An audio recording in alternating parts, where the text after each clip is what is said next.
Bigyan natin ng opinion, reaction ngayon itong post ng MDTV channel. Pahayag po ito ni Senator Rapi Tulfo tungkol sa ginagawa ng Pangulo.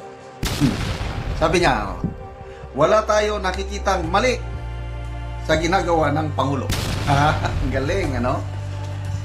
In fact, hanga nga ako sa kanya because kahit ano ang binabato sa kanya ng mga kalaban niya, hindi mo siya maririnig na bumabawi.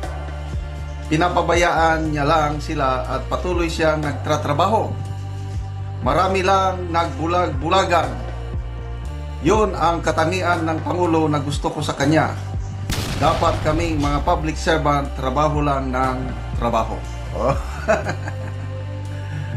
Ito yung caption of President Marcos is doing a great job. Wow, galing. Bakit niya sinabi na walang maling ginagawa? Wala namang perfectong tao. Sabi niya walang mali. Okay, unahin muna natin yung hinanga niya. Yung mabait siya, hindi siya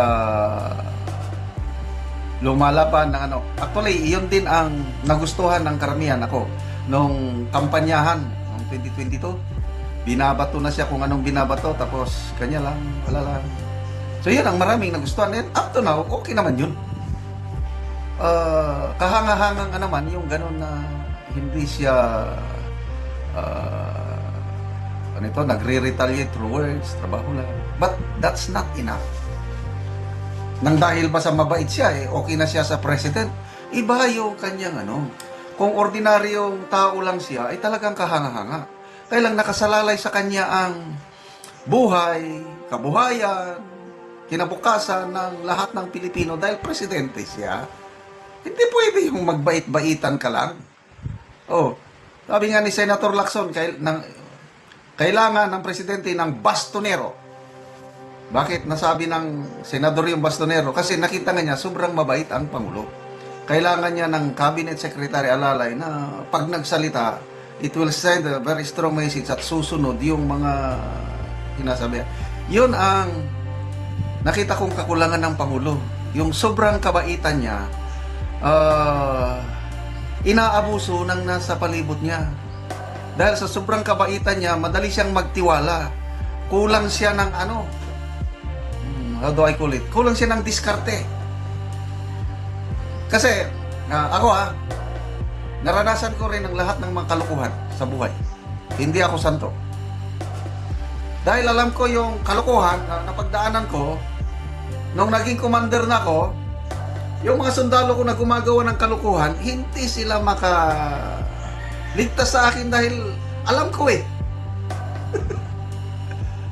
Galaw pa lang, salita pa lang, konting lang, alam ko na, there's something wrong. Tawagin ko na, bakit yun? Yan. Yung, as a leader, yung ma-foresight mo, yung pwedeng mangyari sa unahan. Ang Pangulo, siya, reactionary. Relax masyado. Mabait niya sabi nga ni BP Sara, hindi nagtratrabaho yan Alas 10 pa lang, sabi ni BP Sara, nung nagpunta siya sa kanyang opisina para formal magpaalam na mag-resign. Alas 10 pa lang, amoy alak na siya. And I believe the Vice President. Itong korupsyon. Ang mealtime stress, nakakasira ng fizz. Maganda ba yung ginawa niya sa korupsyon? He allowed it to happen. Tapos he's doing a great job. Kanya-kanya tayong pananaw. I respect that opinion of the good senator, honorable senator. But I disagree na he's not doing a great job. Talagang, kung bakit tayo nagkakaganito is because of the leadership of the president. Tama-tama yung sabi ni Tatay Digong noon. Sabi niya, bahala kayo, sabi niya. Basta sinasabi ko sa inyo ngayon, he's a very weak leader. Darating ang panahon, ma-realize nyo. Ngayon, na-realize ko na talagang mahina siya. Paniwalang-paniwala siya sa mga report. Flood control Pinagmayabang niya yung flood control. Yung pala, guni-guni. Substandard. Nagsalita siya tungkol sa classroom. Ito lang. So na niya ngayon lang, nung July. We have opened, over 22,000 classrooms na buksan na. At gagawa pa tayo ng 40,000 classrooms sa aking termino. Ang gandang pakinggan. O ano, na-booking this year 22 classroom lang natapos. O ano, is he doing a great job? Sa housing naman. Na-booking na naman siya doon. Ano yung pinagmamayabang niya? Zona na naman ito. Ito, first or second zona pa sasabi niya, 1 milyong pabahay ang ating gagawin. So within 6 years ng aking termino, makakagawa tayo ng 6 million houses. O ano ngayon? Secretary Aliling, very good. Itong Secretary Aliling nito, saludo ako, very frank. Unrealistic yung target na yun. Sinabihan ko ang Pangulo na hindi yun ma-achieve. Tinanong siya ng media, itong Pangulo, kaya pa bang i-achieve yung 6 million houses? During your term? Nasimulan na eh. 1.3 o 1.2 million na ang nasimulan, sabi niya. Yung pala, ang natapos lang, 300,000 lang. Ay, nako.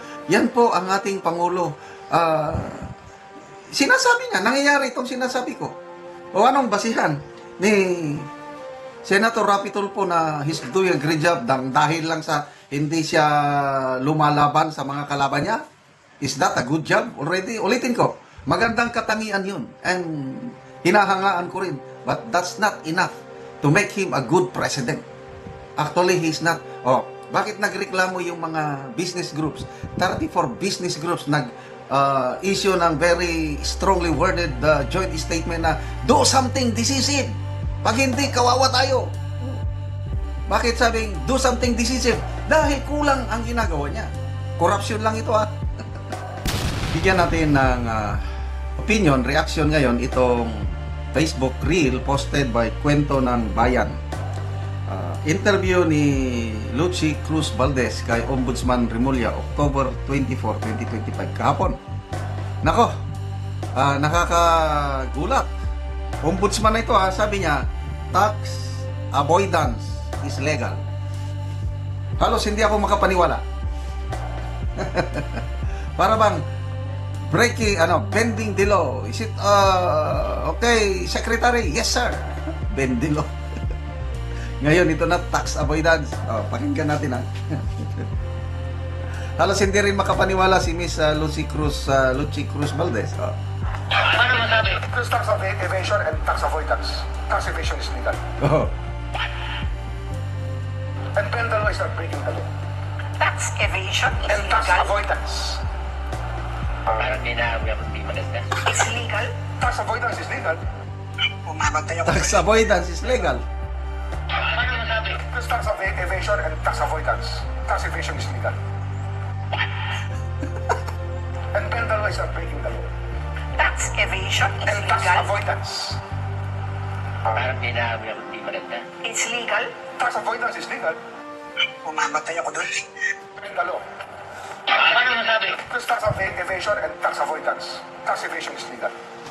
Di ba klaro? Tax avoidance is legal. The law is not breaking the law. Tax evasion is And tax legal. avoidance. Parang di maganda. It's legal. Tax avoidance is legal. Umamatay ako doon. Tax avoidance is legal. Bending the law is not breaking the law. Ayan, napanood ko sa programa ng Net25 si Senator Marcoleta, pinag-usapan na yan. Yung bending the law is not breaking the law daw. Hindi sa ngayon si Senator Marcoleta. Ito ang kaibahan kasi puro sila abogado, Puro sila abogado. Si Senator Marcoleta, bago siya pumasok sa politika, matagal ang kanyang practice, court litigation talaga. Iba yung abogado ka na, I don't know kung si Boying nakahawak ba talaga ng kaso, kung nakipagdebate ba siya sa korte. Nakasaksi ako ng ng mga balitaktakan ng mga abogado sa loob ng korte. Doon mo makikita yung galing ng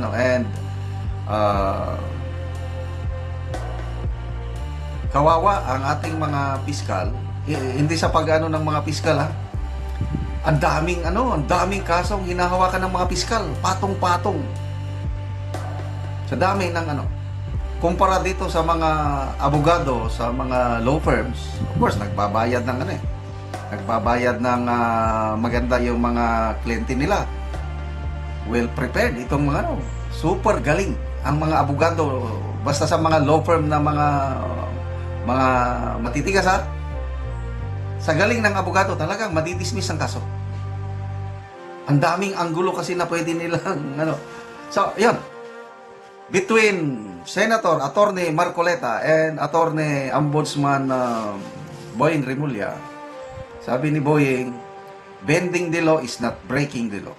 Sabi ni Senator Marcoleta, parehas lang yan. If you bend the law, you have broken the law. Ganon din. Hindi ako abogado. Common sense. Why bend the law? Do not bend it. It's the law. It's the law. Dito naman tayo sa buwis. Tax evasion, tax avoidance. Evade, avoid. Di ba parehas lang yun? Magkaiba daw, sabi ni Boying. Ang legal daw, sabi niya, tax avoidance. So, paano yun?